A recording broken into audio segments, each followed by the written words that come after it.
Hi students, आज हम optical activity के बारे में डिटेल डिस्कशन करेंगे।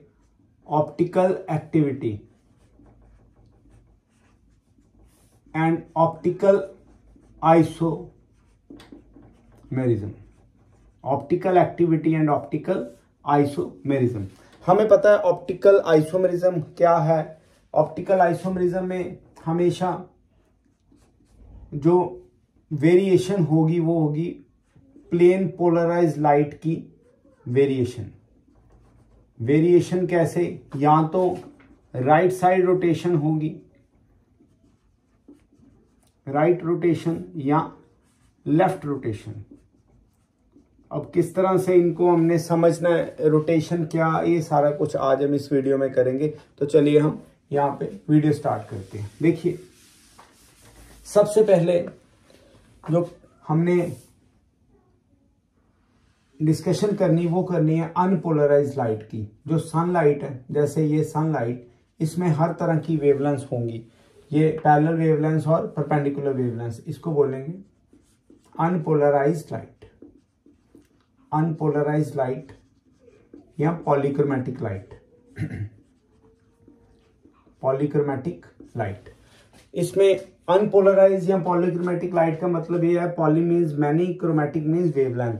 क्रोमो जो वर्ड है ये लाइट के साथ क्यों जुड़ा होगा? क्योंकि यहाँ पे कलर के साथ इसको देखा जाएगा। वेवलेंथ रिस्पॉन्सिबल है कलर के लिए।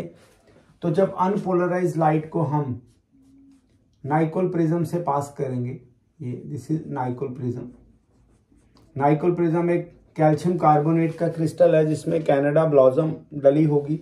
वो क्या करेगी, जो अनपोलराइज लाइट है, जब इसकी कटिंग के अकॉर्डिंग जैसे इससे पास होगी, हमने ये वर्टिकल सक्सेशन में इसका कट शो किया हुआ है, तो सिर्फ ये किसको अलाउ करेगी, ये जो पैरेलल लाइट है जिसको हम बोलेंगे पोलराइज्ड लाइट। अब देखिए, इसमें पॉलीक्रोमैटिक, यहाँ पे एक से ज्यादा वेवलेंथ है, बट यहाँ पे एक तरह की रह गई है पोलराइज में, तो इसको हम बोलेंगे monochromatic light. Mono means one, ये आ गई मोनोक्रोमैटिक लाइट।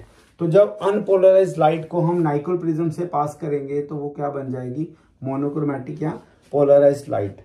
इसको कई बुक्स में प्लेन पोलराइज लाइट भी बोला जाएगा। This is plane polarise light. और ये वाली जो पीपीएल है, प्लेन पोलराइज लाइट है, इसी को यूज करके हम आगे क्या करेंगे, ऑप्टिकल आइसोमेरिज्म के ऊपर डिस्कशन करेंगे। तो चलिए देखिए किस तरह से फर्दर, थोड़ा सा आप इसको ये क्लोज कर लें। देखिए, अब ये जो प्लेन पोलराइज लाइट है, इसको अगर आप, ये जो प्लेन पोलराइज लाइट है, इसको हम किसी सॉल्यूशन से पास करें, ऑर्गेनिक कंपाउंड के सॉल्यूशन से, तो अगर हम इसको किसी ऑर्गेनिक सॉल्यूशन से पास करें, ऑर्गेनिक सॉल्यूशन, राइट, ये ऑर्गेनिक सॉल्यूशन से जब हम इसको पास करेंगे तो या तो ये रोटेशन देगी, राइट साइड रोटेशन। ये देखिए, मैंने ये वाली साइड को डार्क किया क्योंकि जब लाइट रोटेशन करेगी तो इधर ये वाला जो हमारे पास हिस्सा आएगा ये डार्क से ब्राइट आ जाएगा। और अगर ये इस साइड रोटेशन करें, राइट साइड को, और इधर ये लेफ्ट साइड को रोटेशन कर गई, तो ये वाला पार्ट ब्राइट है और ये वाला पार्ट इधर ब्राइट है। अब आप देखिए, जो राइट हैंड साइड पे ब्राइट साइड आई है, इसको बोलेंगे डेक्स्ट्रो रोटेशन। डेक्स्ट्रो रोटेशन, ये डेक्स्ट्रो रोटेशन है और ये सैंपल होगा डेक्स्ट्रो रोटेटरी। तो अगर लेफ्ट हैंड साइड पे आ जाए, ये राइट साइड की रोटेशन है, ये लेफ्ट साइड की रोटेशन है, तो इसको बोलेंगे लीवो रोटेशन। ये आ गई लीवो रोटेशन। तो इस तरह से अगर प्लेन पोलराइज लाइट या तो राइट साइड रोटेशन शो करे या लेफ्ट साइड रोटेशन शो करे, तो ये वाला सैंपल होगा ऑप्टिकल एक्टिव। ये ऑप्टिकली एक्टिव होगा अगर ये प्लेन पोलराइज लाइट को या तो राइट रोटेट करे या लेफ्ट रोटेट करे। तो कैसे ये हमने ली plane polarise light, unpolarise sunlight को जब हमने नाइक्रोल प्रिज्म से पास किया तो ये एक तरह की वेवलेंथ रह गई। अब आप समझिए यहाँ पे इसको कई बार ये भी लिखा जाता है कि what is dextro rotation, it is the phenomenon in which plane polarise light या plane of the plane polarise light rotate करे राइट साइड तो डेक्स्ट्रो रोटेशन, रोटेट करे लेफ्ट साइड तो लीवर रोटेशन। और ये सैंपल अगर लेफ्ट साइड रोटेशन होगी तो ये लीवर रोटेटरी, अगर राइट साइड रोटेशन होगी तो ये डेक्स्ट्रो रोटेटरी। तो इस तरह से ये क्या आएगा, ऑप्टिकली एक्टिव आएगा। हाँ, अगर ये कोई सैंपल ऐसा हो जिसमें किसी भी तरह की रोटेशन ना हो, किसी भी तरह की रोटेशन ना हो और ये बस ऐसे ही आ जाए डॉट, ठीक है, तो ये क्या आ जाएगा, ये वाला सॉल्यूशन ऑप्टिकली इनएक्टिव। तो ये बिल्कुल इसमें नो रोटेशन, नो रोटेशन किसकी, no rotation of plane polarise light. इस तरह से ये ऑप्टिकली इनएक्टिव। बट जो आज की वीडियो में हमने ये देखना कि कोई सॉल्यूशन क्यों ऑप्टिकली एक्टिव होगा और क्यों ऑप्टिकली इनएक्टिव होगा। देखिएगा, देखो अब हमने करना क्या है, पहले तो आप पोलैरीमीटर को समझिए। पोलैरीमीटर, तो पोलैरीमीटर, अब देखिए पोलैरीमीटर क्या होगा, ये एक डिवाइस है, डिवाइस जो मेजर करता है, जो किसकी मेजरमेंट करता है, जो मेजरमेंट करता है ऑप्टिकल रोटेशन की, ऑप्टिकल रोटेशन की। कैसे, ये डॉट से समझिए, मैंने अभी आपको समझाया कि अगर तो राइट साइड रोटेशन हो जाए, जैसे ये डार्क है और ये साइड कौन सी है, ब्राइटर साइड, ये ब्राइट है, और अगर इस तरह से रोटेशन हो जाए तो ये डार्क है और ये क्या आ गया, ब्राइट साइड। तो इसको हम क्या बोलेंगे, ये आ गई हमारी डेक्स्ट्रो रोटेशन, डेक्स्ट्रो मतलब राइट साइड की रोटेशन, और अगर ये लेफ्ट साइड रोटेशन हो जाए तो लीवो रोटेशन या लेफ्ट साइड की रोटेशन। तो ये ऑप्टिकल एक्टिविटी जो शो करेगा। अब अगर कुछ ऐसा आ जाए सीधा, अभी बताया आपको, तो ये नो रोटेशन, रोटेशन नहीं होगी तो ये ऑप्टिकली इनएक्टिव होगा जो भी सॉल्यूशन। अब हमने कॉज पढ़ने हैं कि कौन कौन से कॉज हैं जिससे कोई भी जो सॉल्यूशन है वो ऑप्टिकली एक्टिव हो जाएगा। देखिए कॉजेज कौन कौन से हैं, कॉजेज ऑफ ऑप्टिकल एक्टिविटी जी, ऑप्टिकल एक्टिविटी के हमने कॉजेज पढ़ने हैं। क्या हो सकते हैं ऑप्टिकल एक्टिविटी के कॉजेज? पहला जो कॉज है, जो पहला कारण है वो है chiral carbon atom, chiral carbon atom. ये क्या होगा, इसके ऊपर फोकस करेंगे आज, इसके ऊपर पूरी डिटेलिंग करेंगे, कायरल कार्बन एटम क्या है, कैसे ये चलेगा। दूसरा, absence of plane of symmetry, plane of symmetry जो है वो एब्सेंट होना चाहिए। पहले तो आज इन दोनों के ऊपर ही फोकस करेंगे, कायरल कार्बन एटम क्या है और प्लेन ऑफ सिमेट्री क्या है, इसके ऊपर पूरा हम डिस्कशन करेंगे, ठीक है। तो अब हम चलिए शुरू करते हैं। Chiral carbon atom, chiral carbon atom, chiral carbon atom है क्या, ये सारा डिटेल में चलेगा। कायरल कार्बन एटम, देखिए हमें पता है जो कार्बन एटम है वो टेट्रावैलेंट है, ये टेट्रावैलेंट है। इसके स्पेलिंग में वेरी, हम इसको ऐसे भी लिखते हैं टेट्रावैलेंट, क्लासिकल और मॉडर्न केमिस्ट्री में। टेट्रावैलेंट कार्बन, कार्बन की टेट्रावैलेंट नेचर है। इसका मतलब क्या है, कार्बन क्या बनाएगा, कार्बन कैन फॉर्म 4 बॉन्ड्स, ये हमेशा 4 बॉन्ड्स ही बनाएगा, ना ज्यादा ना कम, ठीक है। अब जो कार्बन के अराउंड ग्रुप्स लगे होंगे ये अच्छी तरह समझिएगा। जैसे कार्बन के अराउंड 4 बॉन्ड्स होंगी, कार्बन के अराउंड 4 बॉन्ड्स हम लगाएंगे। आपकी कन्वीनियंस के लिए ये आप जैसे भी समझे, एक बार मैं कैमरा सेट कर लूँ। ओके, अब देखिए अगर यहाँ पे ग्रुप लगा A B E F, तो चेक करिए इस कार्बन के अराउंड ये वाला ग्रुप इससे मैच नहीं कर रहा, ये कोई भी ग्रुप आपस में मैच नहीं कर रहा, राइट। तो चारों के चारों ग्रुप्स कौन से हैं, ये सभी के सभी ग्रुप्स क्या हैं, डिफरेंट ग्रुप्स। किसके around, different groups around carbon.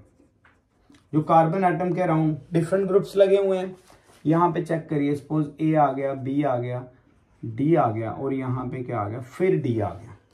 तो आप देखिए ये दोनों तो डिफरेंट है, बट ये दोनों आपस में क्या आ गए, ये रिजेंबल कर गए। इसीलिए ऐसा कार्बन जिसके अराउंड चारों ग्रुप्स अलग अलग लगे होंगे उनको क्या बोलेंगे, कायरल कार्बन एटम। तो ये this is chiral carbon atom, this is chiral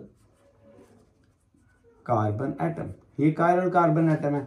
यहां पे ये क्या आएगा, नो कायरल कार्बन एटम। यहाँ पे कायरल कार्बन एटम नहीं होगा क्योंकि यहाँ पे जो ग्रुप्स है वो रिजेंबल कर गए, चारों ग्रुप्स डिफरेंट हो गए। तो ये सिर्फ यही सोल रीजन नहीं है कि हम कहें कि ये ऑप्टिकल एक्टिविटी शो करेगा, ये बिल्कुल सोल रीजन नहीं है, इसके पीछे और भी रीजन है।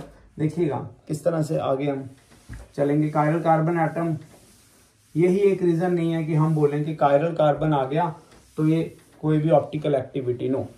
अब देखिएगा, सपोज करिए बच्चों, पहले आप कायरल कार्बन एटम की एक एग्जांपल ले लीजिए, how many chiral carbon atoms, question भी आ जाते हैं, how many chiral carbon atoms in the given compound. जो हमारे पास गिवन कंपाउंड है उसमें कायरल कार्बन एटम्स कितने, तो क्या आएगा, जैसे चेक करिए,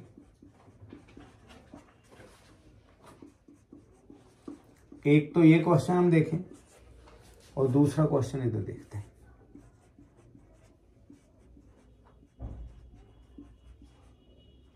चलिए अब देखना जरा, अगर हम इसको ओपन करें, ये आएगा CH3C, आ गया H, ये आ गया Br और ये CH2CH3, फाइन।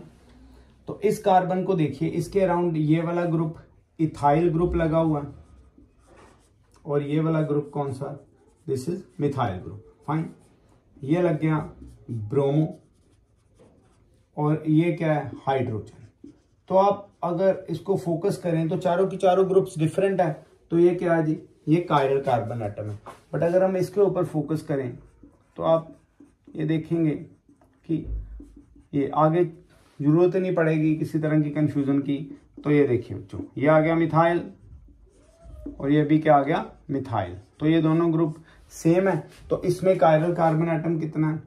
बाकी देखिए इसके अराउंड 3 हाइड्रोजन है, ये कायरल नहीं हो सकता। इसके अराउंड 2 हाइड्रोजन है, ये भी नहीं हो सकता। इसके अराउंड 3, ये भी नहीं हो सकता। तो यहाँ पे कितने कार्बन एटम है, 1 carbon atom, 1 carbon atom is chiral. इसमें कायरल कार्बन एटम कितने हैं, 1। तो इसमें no chiral carbon, chiral carbon atom इसमें नहीं है। तो इस तरह से क्वेश्चंस आ सकते हैं कायरल कार्बन एटम को आइडेंटिफाई करने के लिए। अब देखिए कौन सा और कॉज है जो किसी भी ऑर्गेनिक कंपाउंड को ऑप्टिकली एक्टिव बनाएगा, चेक करिएगा।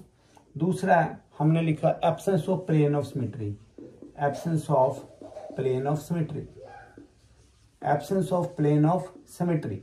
तो प्लेन ऑफ सिमेट्री क्या होगा, जैसे कि अगर हम बात करें ये O है और उसके बाद हमारे पास ये 8 आ जाए, ठीक, या हमारे पास ऐसे A आ जाए, तो प्लेन ऑफ सिमेट्री क्या करेगा, किसी भी कंपाउंड को 2 इक्वल पार्ट्स में डिवाइड कर देगा। जैसे हम इसको क्रॉस करें तो ये क्या आएगा, ये इस तरह से आएगा। देखिए ये एक जैसे दोनों पार्ट्स हैं, अगर हम इसको ऐसे काटेंगे, आप ऐसे देखिए ट्रांसफर सेक्शन में, तो ये इस तरह से आ जाएगा।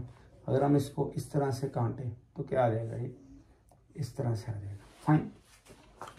तो ये प्लेन ऑफ सिमेट्री है। अब प्लेन ऑफ सिमेट्री कंपाउंड्स में कैसे आएंगे, चेक करिएगा, ये CH3, यहाँ पे Br, और ये हमारे पास आ गया हाइड्रोजन, देन Br, हाइड्रोजन और CH3। अगर आप इस ग्रुप को अच्छी तरह से फोकस करें तो ये अलग ग्रुप है, ये ब्रोमो, ये हाइड्रोजन, हाइड्रोजन, ब्रोमो, CH3 और CH3। इस कार्बन के राउंड ये चारों ग्रुप्स डिफरेंट है, तो ये कायरल, इस कार्बन के राउंड ये, तो ये कायरल कार्बन। अब देखिए इस कंपाउंड में 2 कायरल्स हैं, 2 कायरल कार्बन्स, तो ये तो बहुत ज़्यादा ऑप्टिकली एक्टिव होना चाहिए, बट ये एक ऐसा प्लेन जो इसको 2 पार्ट्स में डिवाइड करेगा। देखिए एकदम से इसकी क्या हो गई, super imposable mirror image. Super imposable mirror image क्या होगी, अगर हम 1 को मिरर में देखें तो 1 ही नजर आएगा, तो ये सुपर इम्पोजिबल मिरर इमेज है। तो ये प्लेन ऑफ सिमेट्री पास कर गया। प्लेन ऑफ सिमेट्री जब पास कर जाए, चाहे एक से ज्यादा कायरल कार्बन एटम इसमें अवेलेबल होंगे, पर प्लेन ऑफ सिमेट्री पास कर गया तो ये क्या बन जाएगा, ऐसा कंपाउंड बन जाएगा ऑप्टिकली इनएक्टिव। ऑप्टिकली इनएक्टिव, चाहे कायरल कार्बन एटम, आप देख लीजिए कायरल कार्बन एटम होना सिर्फ एक ही रीजन नहीं है कि ऑप्टिकली एक्टिव हो जाएगा, प्लेन ऑफ सिमेट्री का एब्सेंट होना बड़ा जरूरी है। ऐसे कंपाउंड्स जिनमें एक से ज्यादा कायरल कार्बन एटम है और फिर भी कंपाउंड ऑप्टिकली इनएक्टिव हो गए due to plane of symmetry, इनको बोलेंगे मीजो कंपाउंड्स।